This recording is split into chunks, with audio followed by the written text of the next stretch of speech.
Hello guys and welcome to today's video, and today I'm going to be sharing with you the best Black Ops 7 settings plus GameSir G7 Pro setup because it is a new year, it's a new Call of Duty, Black Ops 7 is here, and this time the settings are very important because aim assist and the way you aim has changed massively this year. Some of you might already know this. If you don't, you're going to want to stick around and make sure you're using these settings because Black Ops 7 has made a huge change to aim assist, huge change to aiming, and you want to make sure you get it right this year. Otherwise, you're going to have window wiper aim for the whole year. So I will be starting, of course, with the GameSir G7 Pro setup, specifically for Black Ops 7.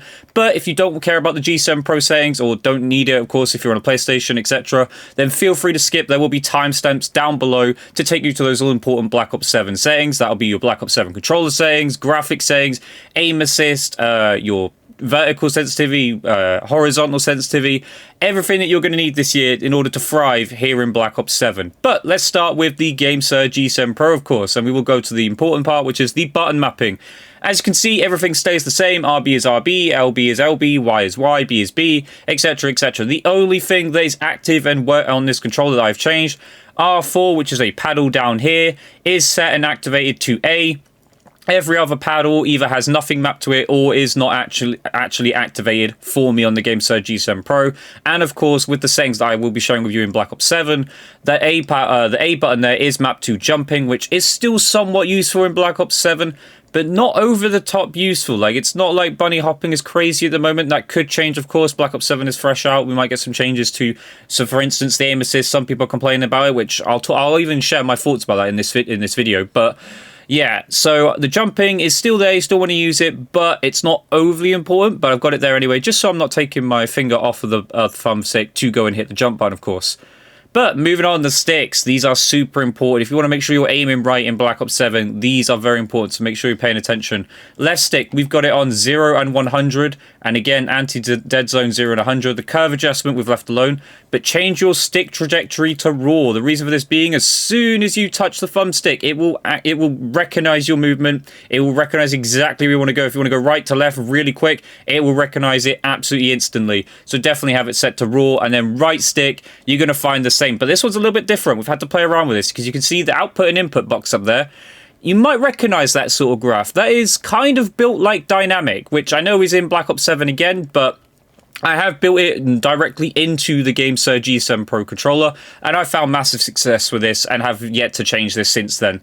So we've got the dead zone set to 2 and 100. The reason being, anything lower than 2 is far too sensitive. Like, it will literally just, as soon as you touch it, you'll understand. If you try and use this on 0 or 1, it's far too sensitive. Like, you will notice the controller moving almost without you doing any input. Like, it's super sensitive. So you want to have that initial 2 just to stop that sensitiveness affecting your aim, because it is just far too sensitive.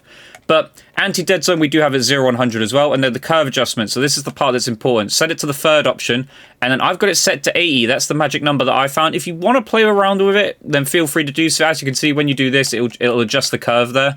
But I have had it on 80 for ages and have yet to change this, and I used this back in Black Ops 6, I've used this in Battlefield 6, I've used this now in Black Ops 7, and I've also got the stick trajectory set to raw as well, because again, as soon as I touch the thumbstick, I can move it very slightly, I can move it very quick, very fast, up, down, left, right, you name it. It's recording a precise input. Like, this is the most precise thumbsticks, I promise you, out of any controller I've ever used. And I'm not trying to upsell the controller to anyone. Genuinely, I believe this controller is unbelievable for its thumbsticks. And I've got it set to raw to make sure I am getting the full advantage of these GameSir G7 Pro thumbsticks. Definitely be using those settings. Next up, we've got triggers. So these are set to 0 and 100. And on the left trigger, I don't actually have the trigger stop on. So as you can see, I can ramp it up, I can ramp it down. Got the curve adjustment on that, and hair trigger is off. But on the right trigger, you're going to find we do have the hair trigger absolutely turned on. As soon as I press the controller, like literally instant input, we've got a hair trigger mode on, and we've got it set to a fixed mode. But as soon as I press this, 0 to 100, I'll be shooting the weapon as soon as possible. And obviously with the aiming, I just don't like having the hair trigger on, just doesn't feel right in my hands. So I personally like to have it off. But if you want to use the hair trigger on, feel free to do so. But I personally like to have the hair trigger on. And then finally, vibration. This is the last part. This is not important. Do not have any of the vibration on. It, first of all, will make it harder for you to aim because the controller is going to be shaking around your hand. I know some people like the immersive feeling, which if you really must have the immersive feeling, at least make sure the vibration level is really low. But this will also save the lifespan of your controller. Vibration over time does damage your controller. In the long term, it will make it that you will, save time on your controller. You'll be able to use the controller for a lot long period of time. And so far, I've not noticed any quirks with this controller. I've not noticed any sort of damage in the, 4 or 5 months that I've used it so far. So I'd still go with it. No vibration, don't have it on. It affects your aim and just ruins your controller. Like, there's no point having it on. But that is it. That is the GameSir G7 Pro settings for Black Ops 7. Any questions about the GameSir G7 Pro that you want to know, let me know down in the comments. So whether you're looking to purchase and you want to know more information about it, or you want to know more about the settings that I've shared with you today, then feel free to leave comments down below. But I am now going to cut and share with you those all-important Black Ops 7 settings. So let's get to those all-important Black Ops 7 settings. Right, hello guys, and welcome to the all-important part of today's video, those all-important Black Ops 7 settings. You're going to want to make sure you are listening and using these because this year, it has changed. AIM has finally changed for the better, in my opinion, okay? Most of you will probably have seen the random quirks about aim assist, whether it's too strong or too little now. This was needed. This was a needed change. Aim assist has been far too strong for too long. And finally, this is a year where the skill gap is going to come in. If you've got to make sure that you are able to aim this year. The aim assist ain't going to do it for you. So that's why pay attention. You're going to want to use these settings. So here we are. Those all important Black Ops 7 controller settings, graphic settings, you name it. Let's get into it. So let's start off with simple edit button layout. Tactical stays the same. B to melee, change to stance, slide, dive on your thumbstick, just so you're not taking your thumb off the thumbstick to perform those all-important slide cancels, which are here or there this year. They're still quite useful, but it's not over the top. Like, slide canceling is not the be-all, end-all, but it's still there. It can still be used to camera people, so make sure you're taking advantage of it. Horizontal and vertical stick sensitivity. This is important part, so pay attention. Anywhere between 1.50 and 1.80 this year. That's kind of your range this year. 1.50 being the absolute lowest, 1.80 being the absolute max. If you're one of those crazy people who can play on full 4, which if you can this year, with the aim assist being as little as possible this year, then go ahead, but make sure you're hitting those shots, because this year, it ain't as easy. It's not that easy to hit those long-range shots. Short range, still pretty decent, but long range, you're going to feel it this year. The aim assist is not going to keep the aim on there for you. You've got to do it this year. You've got to make sure your thumb is on that right thumbstick. Controller vibration we've got set to off. Dead zone inputs, these are very important. Now, because my controller has absolutely no stick drift whatsoever, I've got these both set to 2. I'd recommend for anybody who does have a controller that is prone to getting stick drift over time, I'd say 5 and 5, or at least leave the left stick on maybe 3 and then this on 5, just so that when the stick drift does come in, you won't be affected by it and having to change this over and over again, because it will affect your aim if you're having to change this over and over again and then relearn how your dead zones feel on your controller. So if you've got a controller that's perfectly fine, has no stick drift, then go with 2 and 2. But if not, set this to 5 and set this to 3, I'd say. Everything else leave to 99. Some people have moved this down to 70 before, which you can do if you want to, but it really isn't that important. I think that's blown out of proportion, to be honest. Left trigger and right trigger, we've got set to 0, so as soon as I press the right trigger, left trigger, it will be an instantaneous press. And then we'll move on. Let's move on to those on-point aim settings, okay? Pay attention, people. Dynamic. We've got it on 1 this year. You guys know that every other year I have changed this to like 0.67, 0.63, 0.60. It's on 1 this year. It seems to be the best feeling I've had, and it seems like it's not going to change. So 1 is the aim response curve slope scale this year. No secret sauce here. This doesn't seem to be very beneficial changing this year. Like, you definitely want to have this set to 1 and dynamic. Nothing too crazy there. Custom sensitivity zoom, nothing there either. Target aim assist, as much as it's not as big as it used to be, still have it on. It's still there. It still can be useful for you, and you do still need it.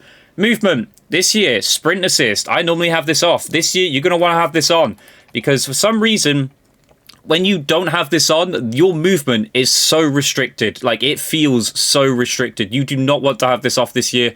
I plead with you not to have this off. It is very important you have this on this year. Mantle assist, absolutely off. You don't want to be randomly mantling stuff. Same with airborne mantle. Parachute, doesn't matter. Wingsuit, doesn't matter. Movement advanced settings. This does have some important stuff. So single tap to run. So you're able to single tap to attack sprint while running. This will make it so you're not double clicking the stick, etc. And also damaging your sticks doing that. So make sure you got this set to single tap to run. Other than that, nothing else too important here. Sprinting door bash should automatically bomb, but if it's not, make sure it is. Vehicles, don't matter. There's not many vehicles in this game unless you play play the random gear mode that's in this game. Weapon mount activation, I haven't found myself using any weapon mounting, haven't done for years, but still, if the option and I want to have it there, unless it's a camo challenge as well, which might be, I don't know, but ADS plus melee, just so you can do it, and then you're not accidentally doing it in the middle of a gunfight. Combat, again, there's nothing crazy here. There's literally nothing that I change here, so again, feel free to leave that. Overlay, again, nothing too crazy here either. Let's move on to those all-important graphics, though, because this, again, is important to your aim. Make sure you're getting this right. So, display. I've got it set to 50. This is going to be dependent on your monitor, so I can't really say whether or not this works for you or doesn't, but just make sure number 1 is not visible, number 2 is barely visible, and number 3 is easily visible. Next up, moving on to quality. Well, there's nothing in here. Finally, we're moving on to field of view. 103 is what I've got this year so far. Anywhere between 98 and 105 is the parameters that I'd set on this. Again, I've got 103. If you want to go with 103 like I have, then feel free to do so. But feel free to play around with it anywhere between 98 and 105. Make sure you're getting this right. This does affect how your aim feels, how your character movement feels. It's just going to feel much better when you find the right field of view for you. So, yeah, 98 to 105. Anything above 105 for console does typically reduce aim assist, which is already, again, taken hit. So I wouldn't go above 105 on console. If you're on PC, 120 is pretty, you know, the standard, to be honest, if you've got a decent enough PC. But 103 is what I've went with. ADS field of view is unaffected. Weapon field of view is on wide. The reason for this, it makes the visual recoil look less. Doesn't reduce recoil, it just makes the visual recoil look less. So it's much better when you're trying to actually aim on target. First person camera movement on least, same with the third person. Nothing too crazy here. Inverted flashbang you can have on if you really want to. Just making sure we haven't missed anything here, have we? Nope. Sprint assist, aiming, yep, looks all good to me. So that's all it for the controller, etc. Audio, let's move into those all-important audio settings. It does help, it does make a difference. So 0, 30, 100, 0 is what I'm rocking with so far. Mono audio I've not got on. I've also got this on, and reduced 10 ISO we have on. Voice chat, make sure you have this on, because of course if you're poning the enemy, you want to make sure you're hearing that you're poning the enemy. So definitely have that on for that reason. Then we've got the interface. So we've got menu prompts on automatic, tooltips on off, readability on off, default, etc. The only main important part is your color customization here. Make sure you go to filter 2, make sure you go to both, and set them both to 100 each. This will make the game look better visually, much more stunning, much more better visually. Definitely something that you want to be doing, again, to make the game look nice so you can actually spot enemies from a distance. And then gameplay HUD, so you can scale it if you want to. I've left that to 0. Cross lines I've got on, crosshair dot I've got on, and again, I've got that on default as well. 100, and then I've got the crosshair color in green, which I know some people might find crazy because obviously there is grass and stuff, so people would say that, you know, kind of blends in. It just works well for me. Just make sure you got it set to a color that works for you, and then everything else, nothing really too crazy here. And that is it. That is it. That is all the important settings you're going to be taking advantage of here in Black Ops 7. It is a much harder game to aim in than any other Call of Duty we've had since probably MW 2019.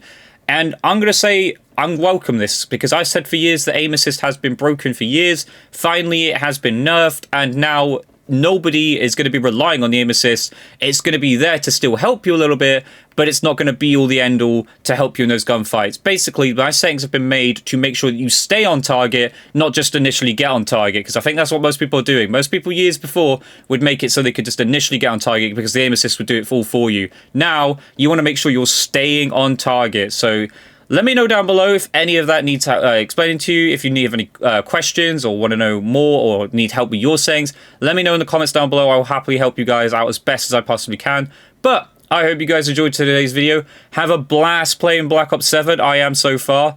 And I will catch you guys in the next one, guys. So peace, and I will see you guys in the next Black Ops 7 video. Bye!